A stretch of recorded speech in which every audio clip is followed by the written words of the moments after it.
Pour ce nouvel épisode, direction la Thaïlande, on vous amène à Phuket, où Amélie a posé ses valises depuis plusieurs années. Elle nous raconte comment elle a préparé cette grande aventure familiale, sécurisé sa situation financière avant le départ, embarqué toute la famille dans le projet, planifié les dépenses sans stress. Bref, elle vous partage toutes ses recommandations. Et grâce à son installation à l'étranger, Amélie a su diversifier ses activités professionnelles avec un objectif clair depuis le départ, pouvoir travailler d'où elle veut en toute liberté. Le moins qu'on puisse dire, c'est que cet objectif est plus que réussi. Je vous souhaite une très bonne écoute. Bonjour Amélie. Bonjour. C'est le fun, aujourd'hui nous avons deux Amélie pour cet épisode. Je ne pense pas que ça va arriver souvent, mais je trouve que cet épisode est un peu spécial pour cette raison. C'est vrai, c'est vrai. Merci à toi de ta présence ici. J'ai bien hâte d'en connaître plus sur ton parcours, puisque pour la petite histoire, donc je te suis un petit peu sur les réseaux sociaux, tu es pas mal active. On mettra d'ailleurs tous tes liens dans la barre d'infos de ce podcast. Voilà, je sais que tu as opéré un espèce de pivot professionnel dans le cadre de ton expatriation en Thaïlande. Donc pour débuter un petit peu cet épisode, pourrais-tu te présenter de la manière dont tu le souhaites? Ok, donc moi je m'appelle Amélie, j'ai 42 ans. Donc nous on vit en Thaïlande depuis maintenant 3 ans et demi. Donc on a vraiment tout quitté pour recommencer à zéro en embarquant mon mari, hein, avec nos deux enfants qui sont donc Alice et Vincent et nos trois chats qui font partie aussi du voyage. Et puis ben voilà, on s'est installé donc à Phuket en Thaïlande il y a maintenant 3 ans et demi, juste après le Covid. On était vraiment à la période transitoire, juste à la fin du Covid. Et voilà, pour la petite présentation, je parlerai de ce que je fais peut-être un petit peu après. Merci, merci. Puis effectivement, les trois chats qui font partie de la famille, mais il faut quand même opérer le déménagement de toutes ces personnes. Exactement, ça a été une sacrée aventure. Ça a été le plus compliqué d'ailleurs, les chats, surtout qu'on a un chat qui maintenant a 17 ans, donc c'est un vieux chat. Donc c'est vrai qu'on a longuement hésité, puis on a bien fait de l'emmener parce qu'il vit sa meilleure vie. Il est Oh, très heureux ici. génial.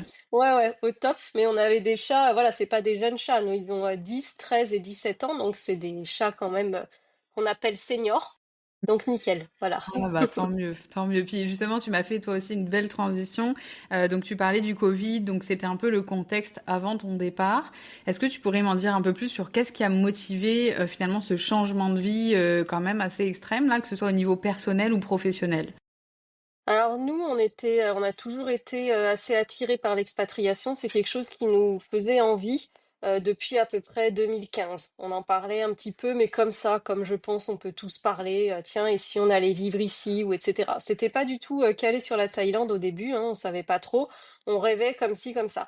Est arrivé le Covid et en fait, avec le Covid, ça a remis en ouais, ça a remis en question pas mal de choses, notre équilibre, etc. Mon mari était dans l'événementiel, donc ça a été très compliqué pour lui. Ça a été une période vraiment difficile. Et puis, moi, j'ai travaillé pendant 10 ans. J'étais attachée parlementaire à l'Assemblée nationale à Paris. Donc, je travaillais avec des députés, etc. Et j'ai vite compris que les décisions politiques qui avaient été prises en France pendant le Covid allaient être, je me suis dit, l'après-Covid va être très compliqué à gérer parce que je sais à peu près comment ça se passe.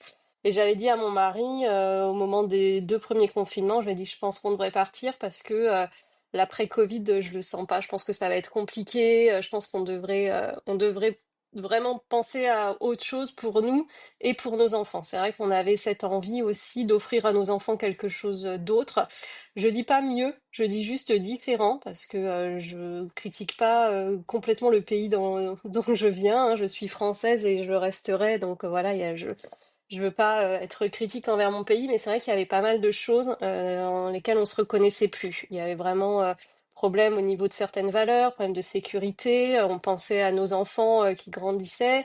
L'éducation ne nous convenait plus. Nous, on avait vraiment envie de les sortir du cursus éducation nationale français.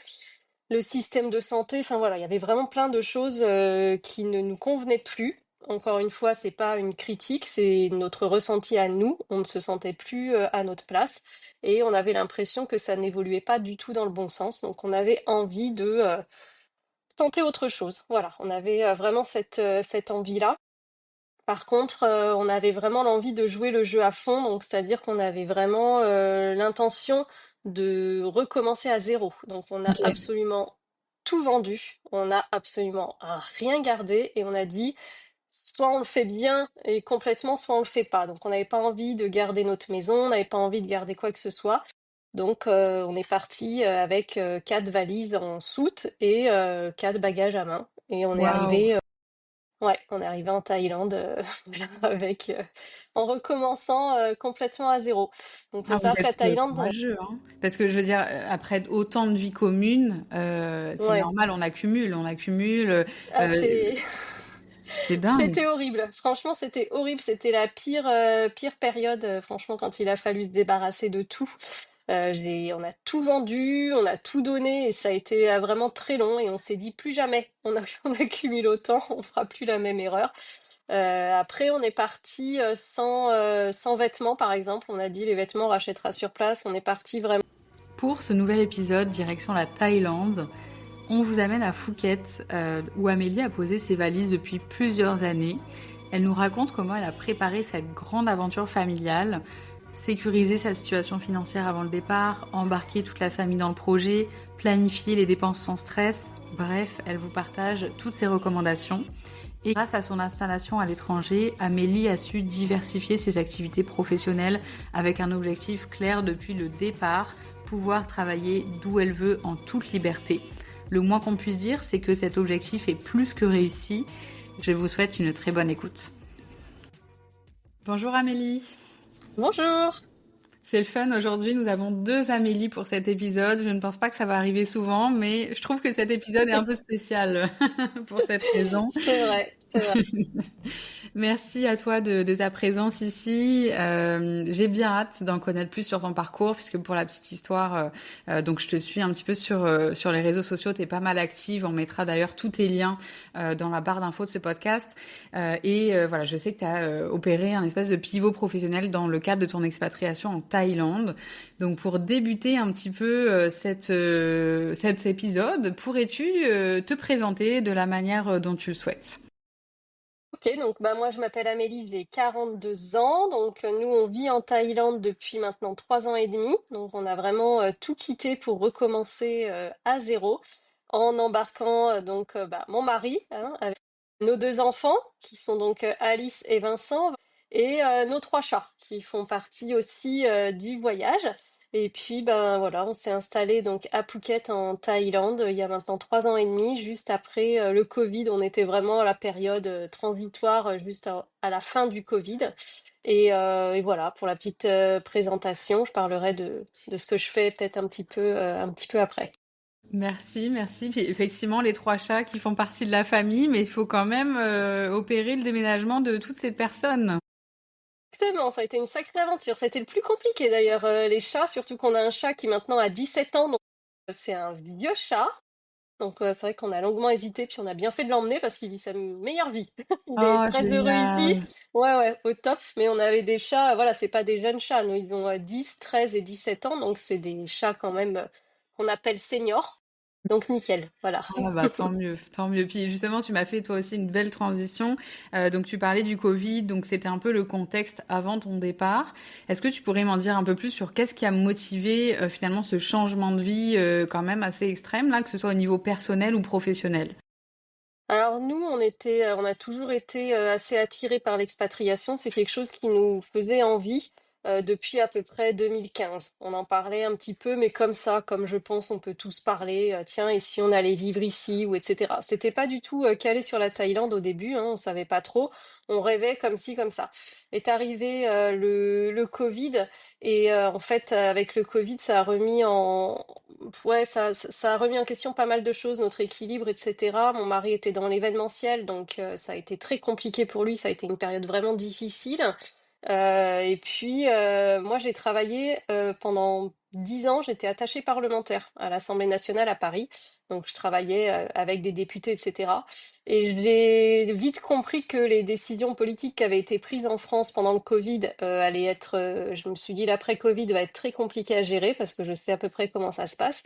Et j'avais dit à mon mari, au moment des 2 premiers confinements, je lui ai dit, je pense qu'on devrait partir parce que l'après-Covid, je le sens pas. Je pense que ça va être compliqué. Je pense qu'on devrait vraiment penser à autre chose pour nous et pour nos enfants. C'est vrai qu'on avait cette envie aussi d'offrir à nos enfants quelque chose d'autre. Je dis pas mieux, je dis juste différent parce que je critique pas complètement le pays dont je viens, hein. Je suis française et je le resterai. Donc voilà, je veux pas être critique envers mon pays, mais c'est vrai qu'il y avait pas mal de choses en lesquelles on se reconnaissait plus. Il y avait vraiment problème au niveau de certaines valeurs, problème de sécurité. On pensait à nos enfants qui grandissaient. L'éducation ne nous convenait plus. Nous, on avait vraiment envie de les sortir du cursus éducation nationale français. Le système de santé, enfin voilà, il y avait vraiment plein de choses qui ne nous convenaient plus. Encore une fois, c'est pas une critique, c'est notre ressenti à nous. On ne se sentait plus à notre place et on avait l'impression que ça n'évoluait pas du tout dans le bon sens. Donc on avait envie de tenter autre chose. Voilà, on avait vraiment cette envie-là. Par contre, on avait vraiment l'envie de jouer le jeu à fond, donc c'est-à-dire qu'on avait vraiment l'intention de recommencer à zéro. Donc on a Ok. absolument tout vendu, on a absolument rien gardé et on a dit soit on le fait bien et complètement, soit on le fait pas. Donc on n'avait pas envie de garder notre maison, on n'avait pas envie de garder quoi que ce soit. Donc on est parti avec 4 valises en soute et 4 bagages à main. Et on est Waouh. arrivé, ouais, on est arrivé en Thaïlande voilà, en recommençant complètement à zéro. Donc faut Ah, vous savoir que la êtes Thaïlande, courageux, hein. Parce que je veux dire, après autant de vies communes, c'est ouais, normal, on accumule, ah, c'est c'est dingue. c'était horrible. Franchement, c'était horrible. C'était la pire période, franchement, quand il a fallu se débarrasser de tout. On a tout vendu, on a tout donné et ça a été vraiment très long et on s'est dit plus jamais on accumule autant, on fera plus la même erreur. Après, on est parti sans vêtements, par exemple. On a dit les vêtements on rachètera sur place. On est parti vraiment avec des objets auxquels on tenait, des choses, voilà. Et les enfants sont partis avec ce qu'ils voulaient. Donc ma fille est partie avec des Barbie, avec des Playmobil.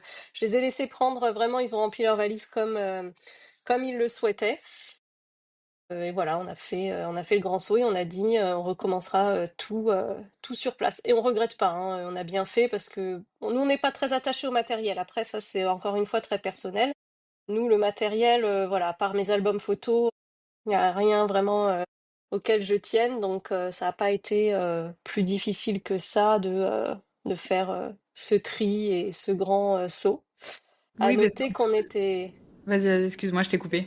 Non, non, à noter que la Thaïlande n'était pas forcément notre première destination, c'est pas ce qu'on avait choisi au départ. C'était qu'est-ce que vous avez choisi au départ? Tu peux pas me faire un teasing comme ça? Donc nous au départ, on avait choisi l'île Maurice. On devait partir à l'île Maurice. On avait fait notre voyage de pré-expatriation à l'île Maurice et tout était prêt en fait pour partir à l'île Maurice. Et puis quand on est allé à l'île Maurice, on était sûr de nous, hein, franchement tout était prêt. On n'y était jamais allé, mais on était sûr de nous. Et quand on est arrivé sur place, en fait, on n'a pas du tout eu le coup de cœur auquel on s'attendait. On s'est pas du tout projeté, on s'est dit ah non ça va pas le faire, on va s'ennuyer. C'est très beau, mais c'est vraiment le côté insulaire, fermé, très petit. On s'est dit ah non ça va clairement pas le faire. Donc on est revenu un peu dépité en se disant bah non c'est pas là qu'on ira, ça c'est certain. Et on a laissé passer quelques mois. Et puis mon mari lui voulait venir en Thaïlande depuis longtemps, c'est vraiment son premier choix à lui. Et puis je suis revenue dessus en disant et pourquoi pas la Thaïlande? Et donc on a fait notre voyage de pré-expatriation ici ouais, en octobre 2021 et on est arrivé en février 2022. Donc on a été rapide. OK, effectivement, waouh. Puis je suis vraiment très impressionnée parce que vous avez fait un grand saut, voilà, comme tu l'as dit, vous avez tout quitté en fait, même votre ville et tous les objets que vous avez pu avoir dans votre vie française. Vous vous êtes aussi dit, on fait ça à 100%. C'est vrai qu'il y a des expatriés qui aiment avoir, admettons, toujours leur maison en backup en France au cas où ils Mm, doivent mm, mm, mm. revenir. Vous vous êtes dit, OK, non, on veut vraiment plus aucun lien, en tout cas immobilier ou investissement là-bas directement. Et avec 2 enfants en plus, j'imagine que c'est d'autant plus de responsabilité de faire ce type de choix. Bah surtout qu'on les a pas trop ménagés les enfants parce qu'on est arrivé le 27 janvier, le 1er février ils faisaient leur rentrée à l'école donc en milieu d'année, hein. et il passait en cursus Cambridge, donc en 100% anglais, sachant que ni l'un ni l'autre ne parlait anglais. Donc on les a basculés comme ça du jour au lendemain, on a été un peu vaches, mais au final on regrette pas du tout parce que ils ont mis, ouais, ça a un peu chouiné pendant 2 mois parce que c'est compliqué, c'est pas évident, hein. On arrive dans un Bien sûr. cursus 100% britannique, pas facile. Et puis après, voilà, ça s'est fait et c'est pareil, c'est sans regret, quoi. Ils ont des copains de partout dans le monde, ils ont un anglais parfait, voilà. Non, franchement, Ah, sans c'est une regret. Mais expérience de vie mm, géniale. Puis mm, là, mm. ils sont bilingues, j'imagine. C'est Oui. génial de pouvoir apprendre la langue aussi rapidement. Quand tu as encore une bonne plasticité cérébrale, autant qu'à faire. Ouais, ouais, ouais, et encore, Vincent, mon fils aîné, lui, il a quand même un accent un peu français, puisqu'il est arrivé, il avait 12 ans, et donc il a gardé cet accent un peu français. Par contre, Alice qui est arrivée, elle avait 9 ans, elle a un anglais, vraiment, c'est impressionnant. Elle a un anglais de personne native, quoi. Ouais, les profs ne savent pas qu'elle est française. Une ou deux fois, j'ai un prof fait, ah bon, elle est française, mais on n'entend pas son accent. Et parce que c'est vrai que nous, les Français, on a quand même un accent assez fort en anglais. On Oui. n'a pas un très bon accent. Et elle, franchement, on l'entend pas, quoi. Donc, non, ça c'est chouette. Pour eux, c'est chouette. Ça, c'est une belle réussite, ouais. Ah oui, tout à fait. Et puis, en plus, que je comprends, donc au niveau professionnel, vous aviez tous les deux des emplois assez dynamiques. En tout cas, j'imagine, toi, beaucoup de responsabilités. Du côté de ton conjoint, est-ce qu'il était entrepreneur ou est-ce qu'il appartenait à une entreprise Non, d'événementiel? il avait son entreprise, donc lui, il avait une entreprise sur Paris. Donc nous, on vivait à Montpellier tous les quatre avec les deux enfants. Donc on vivait à Montpellier et lui, il avait son entreprise événementielle sur Paris. Donc il faisait des allers-retours entre Montpellier et Paris très régulièrement. Il avait un restaurant boîte de nuit sur Paris et en plus, il organisait des événements un peu partout. Donc voilà, c'était vraiment son cœur de métier. Lui, le Covid, ça a quand même mis un coup d'arrêt à tout ça assez violent. Et Tu m'étonnes. à ce moment-là, lui, il a vraiment pensé à une reconversion professionnelle. Il a commencé à se former à autre chose et notamment donc au trading. Donc il fait du trading. Et il a vraiment complètement changé de vie. En fait, notre objectif quand on s'est reconvertis tous les deux, c'était de pouvoir avoir un métier qui nous permette de vivre où on voulait. C'est vraiment l'objectif de base. Avant même de changer de métier, notre objectif, il était là parce qu'on trouve tous les deux que c'est la plus belle des libertés, c'est de pouvoir travailler où tu veux dans le monde. Et on trouvait que ça, c'était vraiment top. Donc moi, j'avais commencé ma transition avant parce que quand j'ai eu fini d'être attachée parlementaire, moi, ça s'est fini. Donc ça, c'était en 2012. J'ai arrêté mon activité d'attachée parlementaire. C'est là qu'on est parti vivre à Montpellier parce qu'on vivait à Paris avant. Et arrivée à Montpellier, donc je me suis retrouvée au chômage avec deux enfants en bas âge et donc j'ai commencé à réfléchir à ce que je voulais faire et j'avais cet objectif-là. Moi, mon objectif, c'était de pouvoir travailler d'où je voulais. Et donc, moi, je me suis lancée dans la rédaction web. Moi, j'étais vraiment dans la rédaction web. Et j'en fais toujours, hein. Donc, ça fait 13 ans, ouais, que je fais ça. J'ai mon entreprise, ouais, dans la rédaction Ah, web. ok. Ouais, ouais, ouais. Et en fait, j'en fais encore, hein, à l'heure actuelle. C'est une belle partie de mes revenus, c'est toujours ça. Donc, moi, j'ai fait cette transition-là. À peu près, j'ai monté mon auto-entreprise en 2014. Voilà, D'accord, ok. Donc effectivement, 2014. c'était avant l'expatriation. Tu as préparé un petit peu le terrain. Tu savais. En fait, je l'ai pas fait au départ, je l'ai pas fait dans un but d'expatriation, je l'ai fait dans le but de pouvoir travailler d'où je voulais pour pouvoir aussi profiter de mes enfants. Mon mari, il avait une vie professionnelle très active, on était à Montpellier, j'étais beaucoup toute seule avec les deux et donc fallait que je trouve une activité qui me permettait de tout mener de front sans m'arrêter de travailler parce que moi j'aime bien travailler et puis voilà, la rédaction ça a toujours été mon truc. Moi je suis une littéraire, j'ai fait Hippocagne, j'ai un bac littéraire, j'aime écrire, donc j'ai trouvé ça, j'ai découvert ça un petit peu par hasard et donc de fil en aiguille en 2014 je faisais le début de la rédaction web. En 2015 j'ai monté mon premier blog donc, qui s'appelle La Ok. Maison des Filles, voilà, qui est un blog qui existe toujours à l'heure actuelle. Et en 2016, j'ai commencé à travailler dans une école à Montpellier qui s'appelle l'ISCOM, qui est l'Institut de la communication, donc l'Institut supérieur de la communication. forme les bac+1 à bac+5 dans tous les métiers de la communication. Et dans cette école, donc je suis devenue formatrice un peu malgré moi, je connaissais pas trop, etc. Ils m'ont recrutée, ils cherchaient un professeur en communication politique, ancienne attachée parlementaire, ça collait, machin. Ils Ça m'ont fitait donné bien. voilà, donc ils m'ont donné quelques heures de cours comme ça s'est super bien passé. Et au fur et à mesure des années, j'ai développé mes compétences, ma pédagogie et tout ça. Et je suis devenue prof donc de communication politique, communication publique, et puis d'autres choses, tout ce qui était après, tout ce qui était marketing d'influence sur les réseaux sociaux. Enfin, j'ai donné plein de cours, ça se passait super bien, ça me plaisait beaucoup. Et donc je me suis spécialisée là-dedans sans pour autant délaisser le côté rédaction web que je faisais toujours en écrivant pour les autres, pour mes clients et en écrivant pour moi sur mon blog. Ok. Arrive le Covid.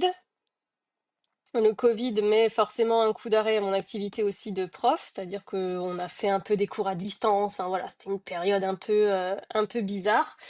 Et donc là, avec mon mari, on a dit qu'on voulait partir et on a dit il faut qu'on se trouve des activités vraiment qu'on développe 100% de nos activités sans dépendre de personne parce qu'on s'est dit le Covid, c'est peut-être juste un premier de quelque chose, etc. On s'est dit les choses vont changer, les habitudes des gens changent, ce qui est vrai, hein, ça s'est ressenti sur plein de choses. Et donc voilà comment ça s'est passé pour le petit historique. Ok, super. Puis je trouve ça vraiment intéressant que tu es à la fois, comme tu l'as dit, écrit pour les autres, mais aussi pour toi. Je trouve que c'est un bel investissement là de pas mettre, on va dire, ses œufs dans le même panier. Parce que j'imagine tu faisais du freelance, des contrats freelance, Mhm. donc tu faisais du copywriting en freelance et en même temps tu avais ton blog. Est-ce que c'est là où tu as commencé aussi les réseaux sociaux, parce que tu es pas mal active? Mes réseaux sociaux, je les ai commencés en 2016, donc c'est pareil, hein, c'est quand même assez ancien. Donc j'étais beaucoup sur Facebook au départ, et puis après j'ai basculé sur Instagram davantage. Là maintenant, je suis beaucoup sur Insta. Et en fait, dans la rédaction web, j'avais le côté j'écris pour les gens, ça va être pour mes clients, ça va être écrire des articles de blog, etc. Et j'ai aussi tout le côté référencement, où là, en fait, je vais avoir, je sais pas, un plombier qui monte son site internet et qui a besoin de référencement. Donc moi, je vais m'occuper de tout le contenu de ça. Donc ça, c'est vraiment les deux pans qu'on trouve dans la rédaction web. Parce que souvent, on confond rédaction web et le pigiste. Et c'est pas tout à fait pareil. Tu as le côté pigiste, effectivement, où tu vas faire, je sais pas, du people, des choses comme ça, où tu vas écrire des articles. Mais tu as tout le côté aussi référencement qui est hyper important et qui est le plus rémunérateur d'ailleurs. C'est souvent avec ces projets-là que tu gagnes le plus d'argent. Ok, puis effectivement, référencement, SEO, parce que c'est ça, hein, le but de publier des Mm. articles sur un site web, c'est d'avoir des mots-clés, etc., de monter dans les recherches Google. C'était facile pour toi de trouver tes premiers clients, de développer ton activité. Tu sais comment ça s'est passé au début pour développer, te faire connaître en fait? Alors, au tout début, moi j'ai postulé tout simplement sur certaines plateformes ou directement auprès de certains sites web. Notamment, c'est pour ça que j'en parlais, j'ai fait beaucoup de people au début, tout ce qui était news people, parce que ça c'était très rapide et très rémunérateur et c'est tous les jours ça tombe en fait. C'est vraiment quand ils vous recrutent, ils ont besoin de vous tout le temps parce que ça s'arrête jamais. Il faut vraiment que ça soit de l'actualité très chaude. Donc j'ai fait beaucoup de people. Ça, c'était le côté facile, etc. Après, j'ai eu des contrats assez intéressants dans tout ce qui était politique, économie, parce que bah, ça, c'était vraiment mon domaine d'activité, puisque j'étais attachée parlementaire, donc c'est des choses que je connaissais bien et qui me tenaient à cœur. J'avais envie de continuer à écrire là-dessus. Puis après, on a le côté moins drôle, mais que j'ai jamais refusé de faire, qui va être tout ce qui va être les fiches produits, où là, il va falloir Ouais. vraiment décrire les produits, etc. Moi, après, je n'ai jamais rien refusé, en tout cas dans les premières années dans lesquelles je travaillais, c'est-à-dire que moi, je prenais tout ce qu'il y avait. Donc, je crois que j'ai vraiment écrit sur tout ce qui est possible. J'ai écrit pour Jardiland, pour Truffaut, j'ai écrit pour Cuisinella, enfin j'ai écrit je crois, vraiment pour tout. Et en fait, ça m'a permis quand même de me constituer un carnet d'adresses qui était assez sympa. L'essentiel dans ce métier-là, c'est pas forcément de trouver des missions ponctuelles parce que c'est pas ce qui va être le plus rémunérateur, c'est de trouver des missions sur le long terme. Là, j'ai par exemple des clients avec lesquels je travaille depuis 5, 6 ans qui me rémunèrent 500 euros par mois ou etc. Et ça tombe tous les mois et c'est ce qu'il y a de mieux à faire en rédaction web, c'est vraiment de se trouver des petits contrats et c'est l'addition de tous ces petits contrats qui tournent, hein. Il y en a qui s'arrêtent, il y en a qui arrivent, etc., qui permettent de bien en vivre. Enfin, en tout cas, moi, c'est comme ça que je gère mon activité. Et en fait, donc ça, je l'ai encore plus développé pendant la période Covid, puisque bah, ça tombait plutôt bien pour mon activité. Moi, j'ai pas ressenti l'impact du Covid sur la rédaction web. Ça, c'était vraiment top. Mes revenus ne se sont pas arrêtés. Et quand on a décidé de partir en Thaïlande et que je suis arrivée à Phuket, j'ai plein de clients qui savaient même pas que je déménageais, quoi. Ça se ressent Oui, pas en fait. ça changeait Ça, rien pour eux. Tout le travail était livré quand même. C'est Non, ça, moi finalement. j'ai besoin d'un ordinateur, d'une connexion Internet et après le reste, je suis totalement autonome. Mais même comme là, par exemple, au mois de juillet, on est parti une semaine à Séoul en Corée du Sud avec les enfants et mon mari. Mes clients ne le savent pas, puisqu'en fait, je m'organise, soit je fais avant, soit je prends mon ordi un peu le soir pour publier les articles qui ont été déjà préparés à l'avance, etc. Mais généralement, les vacances, personne le sait, à part ceux qui me suivent sur les réseaux, ils voient que je suis en vacances. Mais ce que je veux dire, c'est que voilà, ce métier permet vraiment d'être totalement indépendant, autonome et de voir de compte à personne. Et pour moi, c'était vraiment ce qu'il y avait de plus important et c'est ce que je suis heureuse d'avoir accompli. Voilà, Bah donc oui, ça, parce c'est le que côté. là, l'objectif, j'allais dire, l'objectif que tu avais au départ, complètement, là, il est réalisé. Visiblement, tu as une sacrée liberté. Puis ça, c'est génial. Là, tu peux vraiment profiter encore plus de ton expatriation, j'imagine. Oui, et puis du coup, après, en fait, en arrivant sur place, bah, après, il y a d'autres opportunités, d'autres choses qui arrivent. Et donc, en fait, j'ai toujours continué la rédaction web et je crois que je le continuerai toujours, hein. C'est vraiment mon truc, j'aime bien. Donc ça, je l'ai toujours. Mais en fait, en arrivant ici, j'ai ouvert un autre blog qui s'appelle Amélie in Thaïlande, où là, j'avais l'envie et le besoin de partager, en fait, voilà, tout ce que je vivais au quotidien, mes bons plans, expliquer un petit peu plein de choses sur la Thaïlande. Donc, j'ai ouvert mon blog sur la Thaïlande, sur lequel j'ai créé des e-books sur différentes destinations en Thaïlande qui sont mes bons plans à moi. J'avais vraiment envie de faire quelque chose de très personnel, c'est-à-dire que c'est pas un guide du routard très impersonnel, c'est vraiment mes bons plans, c'est ce que moi j'aime. Donc dans le guide, on me voit en photo un peu partout, etc. Parce que c'est vraiment visiter Phuket comme je le montre sur les réseaux avec mes bons plans à moi. Je l'ai fait sur Bangkok, je l'ai fait sur Pattaya, j'ai fait vraiment pas mal de e-books sur différentes destinations. Donc ça, c'est quelque chose que je vais rajouter à ce que je faisais avant. Donc j'ai monté mon blog, créé mes e-books. Et en fait, j'ai créé ensuite, depuis, ça fait 2 ans maintenant que je fais ça, j'ai créé des formations parce que je me suis rendu compte que il y avait beaucoup de personnes qui avaient cette envie d'indépendance, cette envie de pas forcément arrêter de travailler, mais au moins pouvoir arrondir ses fins de mois, etc. Et avec mon savoir-faire sur la rédaction web depuis maintenant plus de 10 ans, je fais vraiment gagner du temps en fait. Et donc j'ai voulu monter une formation qui permet aux gens de commencer la rédaction web et de gagner du temps, c'est-à-dire de pouvoir tout de suite acquérir les bons mécanismes, les bons process pour pouvoir commencer à arrondir ses fins de mois tout de suite. Donc j'ai lancé ça. J'ai fait une belle formation avec des cours en vidéo, un grand e-book, un coaching avec moi, etc. à un prix pas cher pour une formation. Et puis bah ça marche super bien, quoi. Donc c'est cool. Ah, super, Ouais, ouais, félicitations. ouais. Ouais, Ah mais merci. c'est génial parce qu'en fait donc déjà l'expatriation ça t'a permis d'en fait d'ouvrir un autre volet à ton activité professionnelle puis je pense que c'est aussi un volet bah, qui est où il y a beaucoup de demandes. Moi je comprends qu'il y a beaucoup de demandes de rêver ailleurs. J'imagine que ton compte Instagram aussi il a été boosté aussi de par ce contenu d'expatriation que tu Mhm. proposes et à côté de ça tu as pu développer des produits annexes justement pour en plus, encore plus enrichir ton activité et aider ta communauté. C'est top là d'avoir pu justement faire ce pivot à 100%. Ouais, non, c'est chouette. Et puis, du coup, bah, c'est vrai que j'échange beaucoup avec. En fait, c'est une formation qui dure un mois, donc ça tourne vite. Donc, j'ai des étudiants tout le temps, en fait, des nouvelles personnes tout le temps.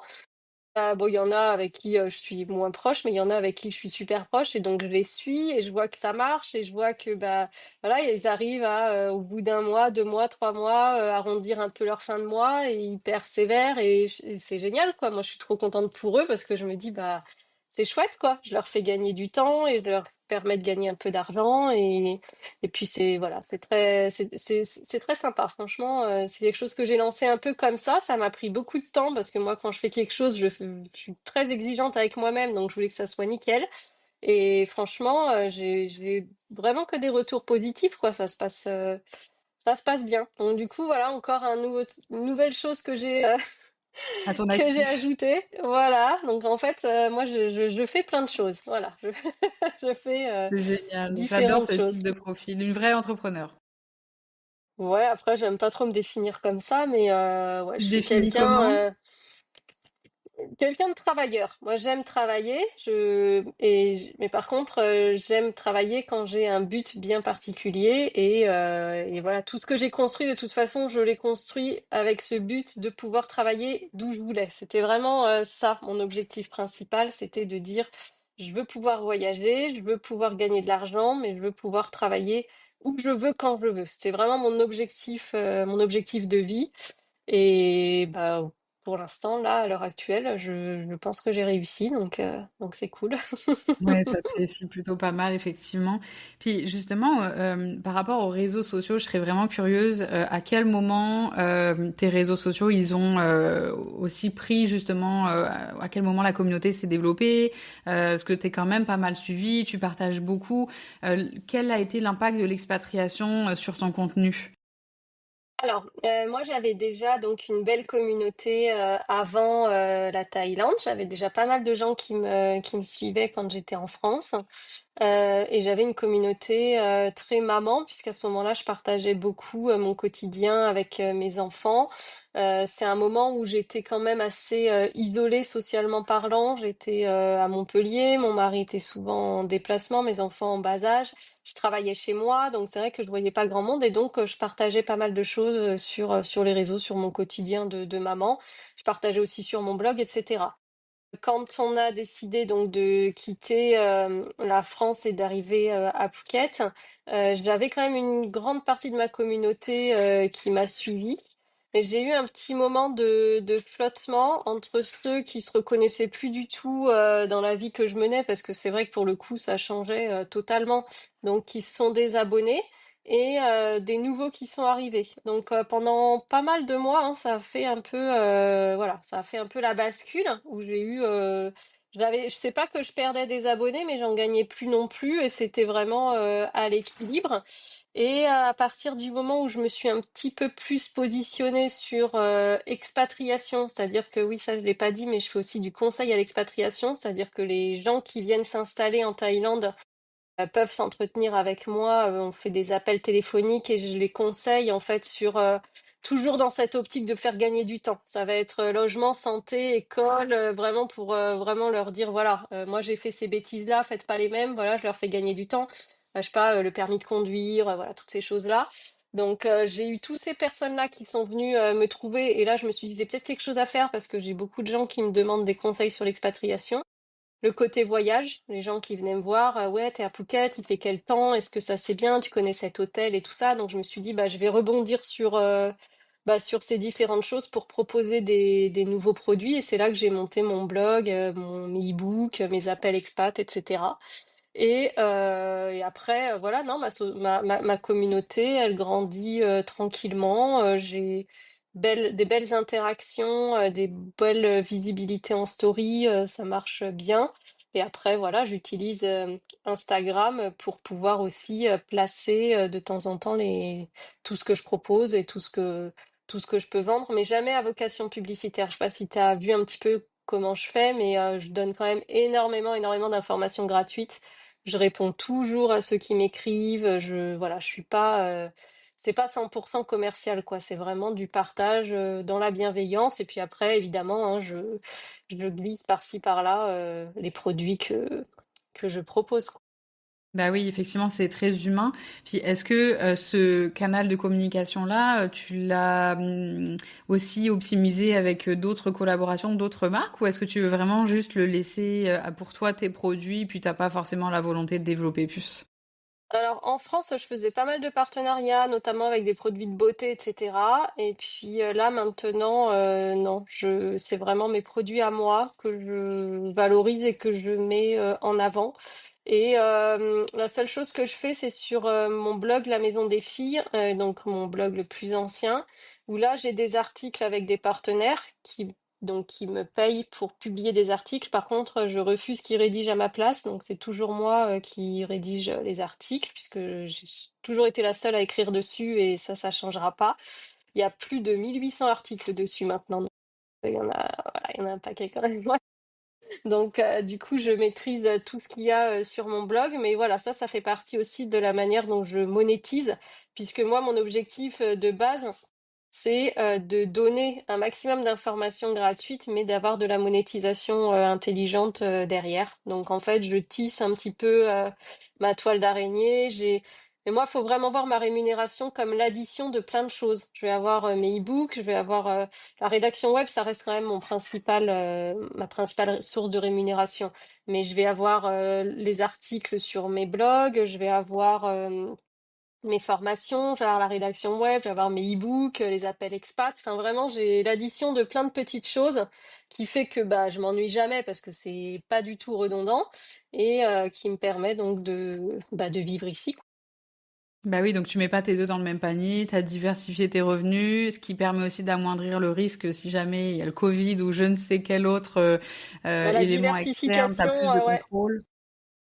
Ça Super, fait mais c'est une très partie très des, bonne retraite. ça fait partie des leçons de vie qu'on a eues et même la diversification sur la rédaction web. C'est-à-dire que j'ai déjà eu des fois des contrats avec des clients où ils me donnaient 2 000 à 3 000 € par mois pour la rédaction web. J'aurais pu dire, je me contente d'eux et puis je fais rien d'autre. Sauf que j'ai toujours refusé de le faire et heureusement parce qu'en fait, c'est des contrats freelance qui peuvent s'arrêter du jour au lendemain. Il suffit qu'ils vous disent, bah, j'ai plus besoin de toi.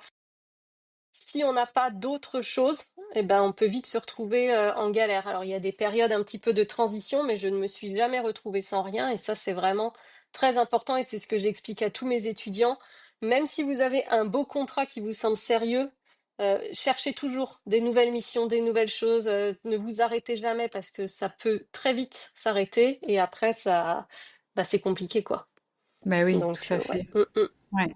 Puis, si je peux me permettre, donc n'hésite pas, hein, si t'es pas à l'aise de répondre à cette question, mais donc ton conjoint était aussi dans le domaine de l'entrepreneuriat avant. Est-ce que tu pourrais nous en dire un peu plus sur comment lui, il a réinventé son activité en arrivant en Thaïlande? Lui, il s'est lancé à 100% dans le trading, donc activité que je fais aussi, hein, je fais du trading aussi. Ah, Et décidément, on donc s'ennuie pas du tout, hein.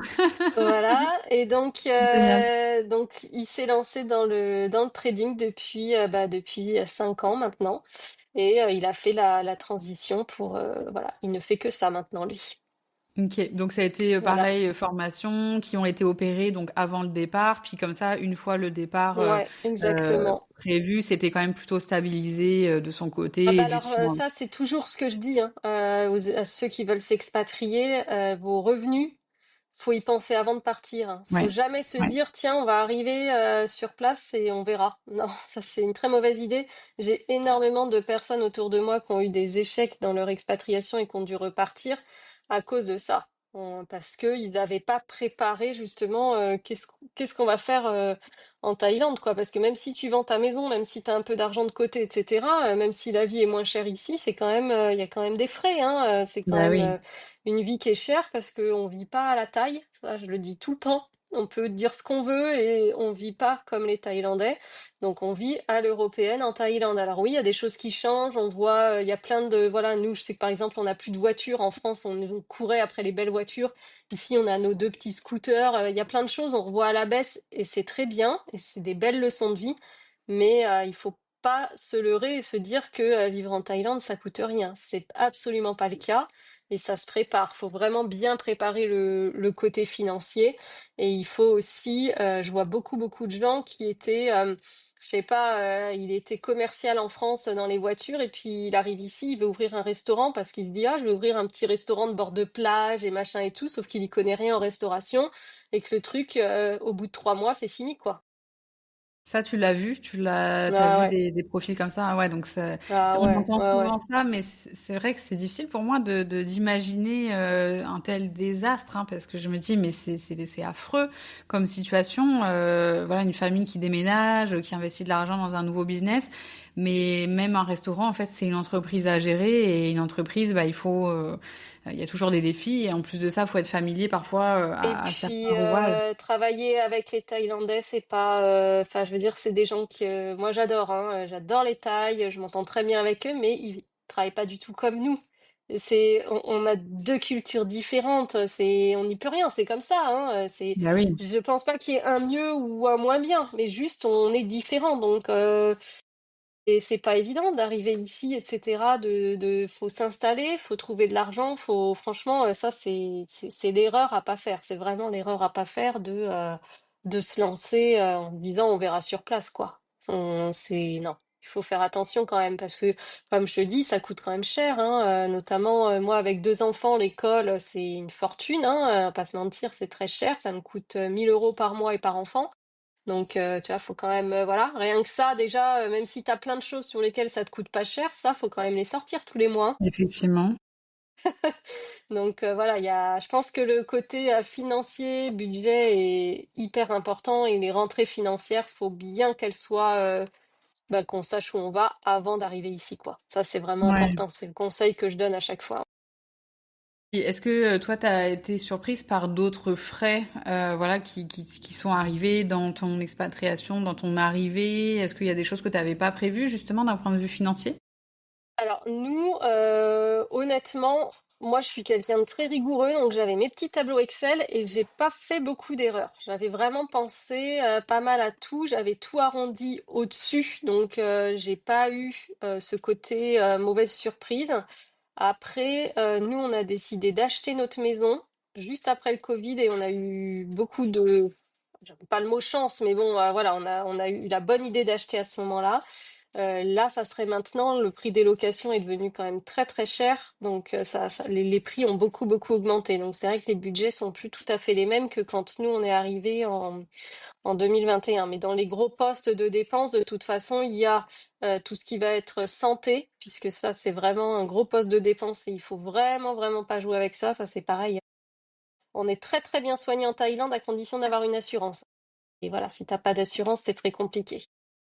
Donc il y a la santé, l'école et le logement. C'est les trois points qui sont les plus chers. Alors si t'as pas d'enfant, bah t'enlèves l'école, déjà ça te fait des économies pas mal. Mais la santé, ça coûte cher. Et le logement, après, ça dépend, hein. Le logement, ça va dépendre des exigences. Mais bon, de ceux que je vois autour de moi qui arrivent, etc., on a tous quand même un peu les mêmes exigences, un peu à l'européenne, etc. Et donc, c'est pas donné, quoi. Voilà, c'est pas donné. Disons que Mm, c'est des mm, mm. logements un peu plus haut de gamme si tu compares effectivement aux logements des locaux en Mm, mm, Thaïlande. mm, mm. Je pense qu'on ne s'en rend pas compte avant d'y être allé, qu'en France, on a quand même un mode de vie quand même assez élevé, hein. Et puis, nous, on a quand même l'habitude de vivre en intérieur et eux, pas du tout. Donc, ils ont leur cuisine en extérieur, ils ont un petit réchaud à l'extérieur. Eux, voilà, ils vont avoir une douche dehors, c'est pas un problème. Nous, bah, on sait pas trop faire, quoi. Je veux dire, on n'est pas forcément à l'aise sur le long terme à se dire, bah, j'ai pas de salle de bain chez moi, tu vois. C'est un peu, tu vas dire, bon, c'est un peu bizarre. Ou oui, pas de cuisine. Les cuisines, elles peuvent être dehors, etc. Donc voilà, on a quand même, je pense, on est un peu standardisé, on a une manière de vivre et voilà, j'en connais pas beaucoup qui ont fait la transition sur des maisons 100% thaïlandaises et qui se sentent à l'aise, quoi. Il y en Bah a, oui. mais il y en a pas beaucoup. La plupart, quand même, on est bien content d'avoir notre petite piscine dans le jardin, voilà. C'est comme ça, hein. Après, faut en être conscient, quoi. Ben oui, c'est sûr, c'est sûr. Parce que c'est sûr que plus tu vas avoir ces exigences-là à l'européenne, plus ça va être cher, certainement.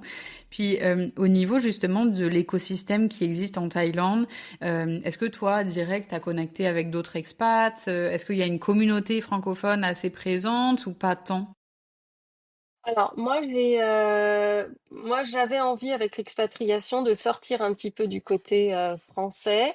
Donc moi j'ai beaucoup d'amis d'autres nationalités. Je fréquente notamment beaucoup de Russes. On a beaucoup de Russes en Thaïlande. Donc moi je fréquente pas mal la communauté russe. J'ai pas mal fréquenté aussi la communauté israélienne parce qu'ils sont assez nombreux ici aussi.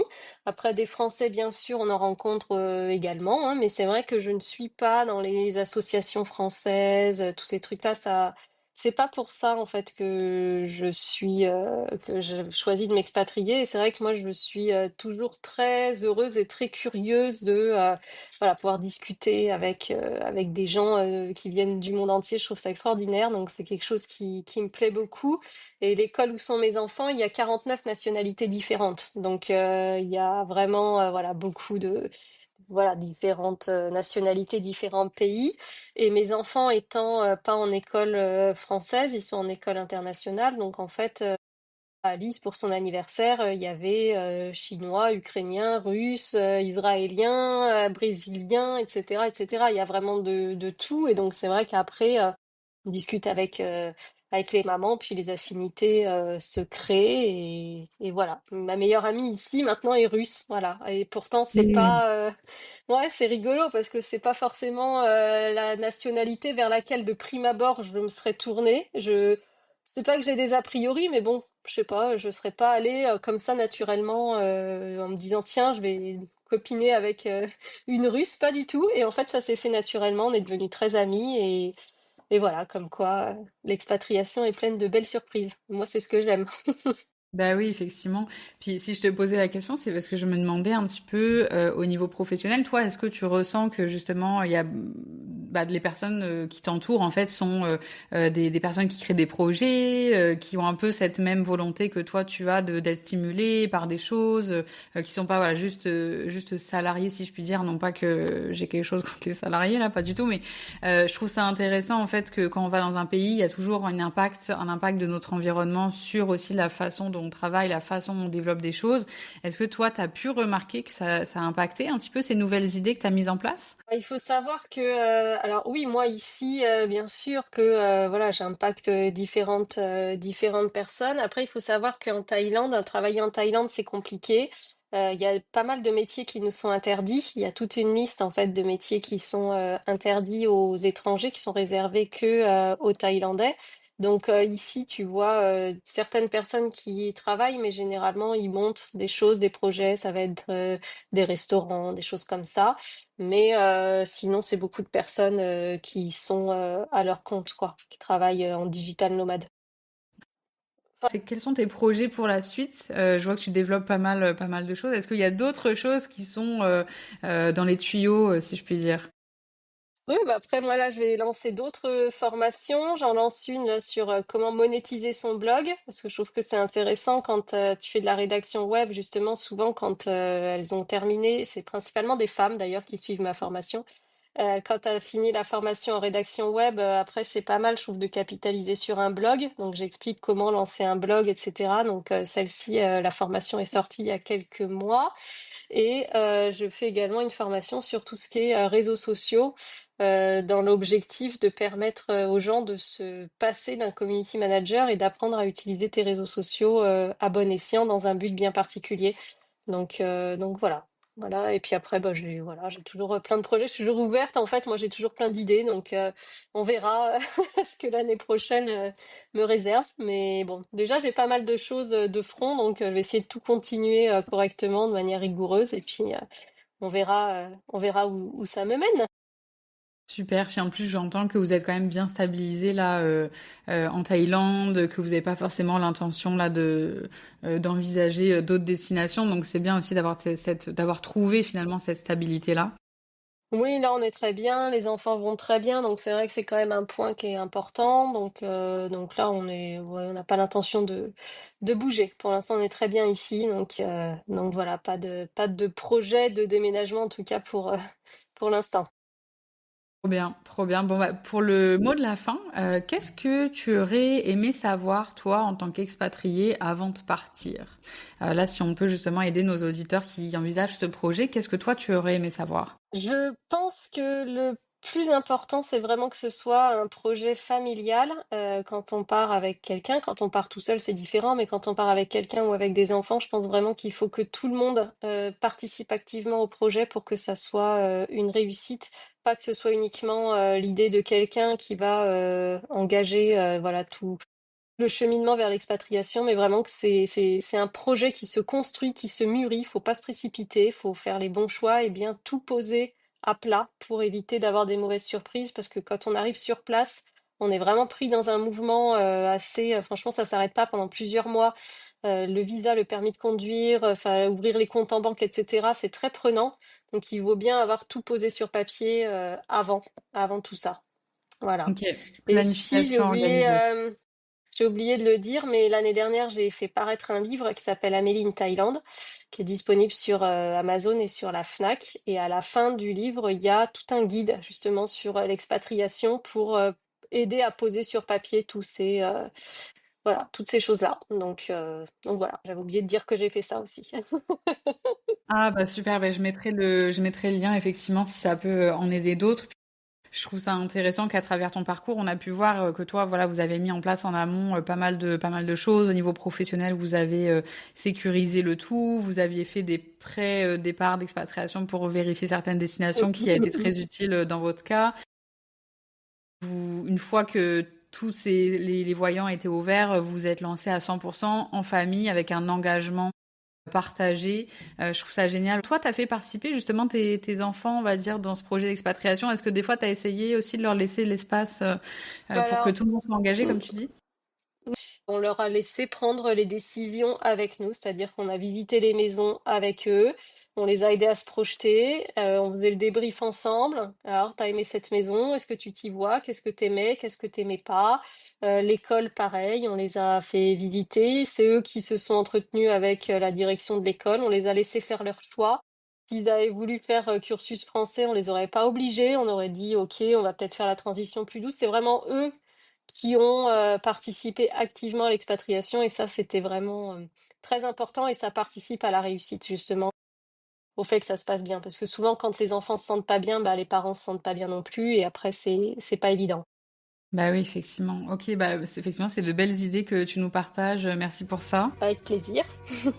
Merci beaucoup pour ton partage d'expérience. Je vais mettre tous les liens dont on a discuté dans la barre d'infos de ce podcast. Donc, vous pourrez retrouver Amélie sur ses réseaux sociaux, blogs et autres.